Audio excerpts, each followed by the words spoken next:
മുടി വെട്ടാൻ വേണ്ടി ഇന്ന് നമ്മളെ കാലിപ്സോ പലപ്പോഴും ഇവിടെ വരുമ്പോ ഒക്കെ ഇവിടെ ബിസി ആയിരിക്കും. അപ്പൊ നമ്മളങ്ങനെ കടന്നു പോലെ ഇന്ന് എന്താന്ന് വെച്ചാൽ ഏർലി മോർണിംഗ് തന്നെ വന്നുകൊണ്ട് ഇവിടെ വരാൻ പറ്റി. ഇങ്ങനെ നീണ്ടു കഴിഞ്ഞാൽ ഭയങ്കര ബുദ്ധിമുട്ടാണ് അല്ലേ? വെച്ച് കഴിഞ്ഞാൽ ഭയങ്കര ബുദ്ധിമുട്ടാണ്. എനിക്ക് എന്താ ഒരു സംശയം എന്ന് പറഞ്ഞാല് നമ്മൾ ഈ ഷേവ് ചെയ്യുമ്പോ ഇപ്പൊ നമ്മള് ഇങ്ങനെ ധൃതിയിൽ ഷേവ് ചെയ്യാം. ഷേവ് ചെയ്ത് കഴിഞ്ഞാല് നമ്മളപ്പോ ഇങ്ങനെ ഷേവ് ചെയ്ത് അങ്ങോട്ട് പോകും.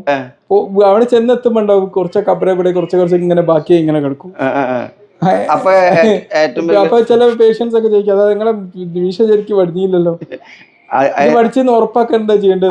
അതില് ഏറ്റവും പറ്റുന്നില്ല നമ്മൾ ഷേവർ യൂസ് ചെയ്യുന്നുണ്ട്. എന്നാലും ആ ക്രീം പുരട്ടിയിട്ട് ഫുൾ അങ്ങോട്ട് പോക്കാൻ വേണ്ടിയത്. ഷേവിംഗ് ക്രീം പറ്റിയിട്ട് മൊത്തം ഷേവിംഗ് ക്രീം എത്ര പോയി എന്നുള്ളത് ഉറപ്പാക്കിയാണ്. ഷേവിംഗ് ക്രീം എന്തോരം നമ്മൾ ഷേവിംഗ് ക്രീം ഇട്ട് ആ ഷേവിംഗ് ക്രീം ഫുൾ ആയിട്ട് പോയിട്ടുണ്ടെങ്കിൽ ഓക്കെയാണ്. നമ്മളെ മുടി വെട്ടേണ്ട ഡ്യൂറേഷൻ എത്ര?